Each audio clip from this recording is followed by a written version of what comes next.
큰 기쁨의 소식을 들은 목자들. 누가복음 2장 8절에서 20절 본문입니다. 사랑하는 성도 여러분, 오늘 본문은 아기 예수님의 탄생 소식을 가장 먼저 듣고 기뻐한 사람들의 이야기입니다. 그들은 바로 그 당시 사회에서 가장 천대받던 목자들이었습니다. 이는 결코 우연이 아닙니다. 하나님께서는 예수님의 탄생을 알리시는 과정 속에 중요한 메시지를 담아두셨습니다. 천사는 목자들에게 이렇게 말했습니다. 무서워하지 말라. 내가 온 백성에게 미칠 큰 기쁨의 좋은 소식을 전하노라. 오늘 다윗의 동네에 너희를 위하여 구주가 나셨으니 곧 그리스도 주시니라. 여기서 중요한 점은 이 놀라운 소식이 왕궁이나 성전, 권력자들이 아니라 가장 낮고 소외된 목자들에게 먼저 전해졌다는 사실입니다. 예수님은 단순히 한 아기가 아니라 우리의 구주로 오셨습니다. 죄와 사망에서 우리를 구원하실 분, 하나님과 우리를 화목케 하실 분, 영원한 생명을 주실 분으로 오셨습니다. 성탄의 기쁨은 단순한 감정적인 즐거움이 아니라 우리를 위한 구주가 오셨다는 사실에서 비롯됩니다. 아기의 탄생 소식이 전해지자 하늘 가득 천군 천사가 하나님을 찬송했습니다. 지극히 높은 곳에서는 하나님께 영광이요, 땅에서는 하나님의 기뻐하심을 입은 사람들 중에 평화로다.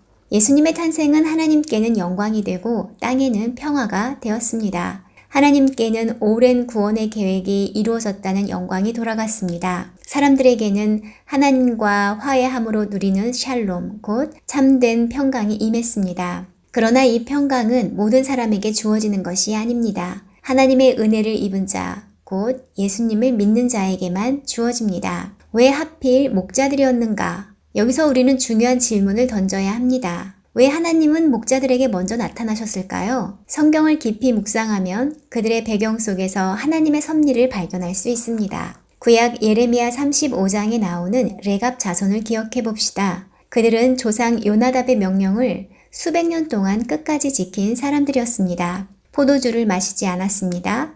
집을 짓지 않았습니다. 밭을 소유하지 않고 파종하지 않았습니다. 사람이라면 누구나 집을 갖고 싶어 하고 포도주를 즐기고 싶어 하고 밭을 일구어 안정되게 살고 싶어 합니다. 그러나 그들은 그렇게 하지 않았습니다. 왜냐하면 조상의 명령이었기 때문입니다. 이것이 바로 믿음입니다. 조상의 명령조차 지켰다면 하나님의 말씀은 더욱 순종했을 것입니다. 그 후손들이 예루살렘 근처에서 목축을 하며 살아갔고 바로 그들에게 천사가 나타난 것입니다. 하나님은 권력자나 제사장이 아니라 순수한 믿음을 끝까지 지켜온 목자들에게 예수님의 탄생을 가장 먼저 알리신 것입니다. 목자들은 단순하고 순수한 믿음을 가진 자들이었습니다. 천사의 말을 듣자마자 지체하지 않고 곧바로 아기 예수께 달려갔습니다. 그들의 믿음은 복잡하지 않았습니다. 계산하지 않았습니다. 단순히 하나님의 말씀을 들으면 곧바로 믿고 순종하는 믿음이었습니다. 사랑하는 성도 여러분, 오늘날 우리에게 필요한 믿음도 바로 이런 믿음입니다. 계산과 조건을 내려놓고 단순하고 순수하게 하나님의 말씀을 받아들이고 그 말씀대로 곧바로 순종하는 믿음, 그 믿음을 가진 자에게 하나님은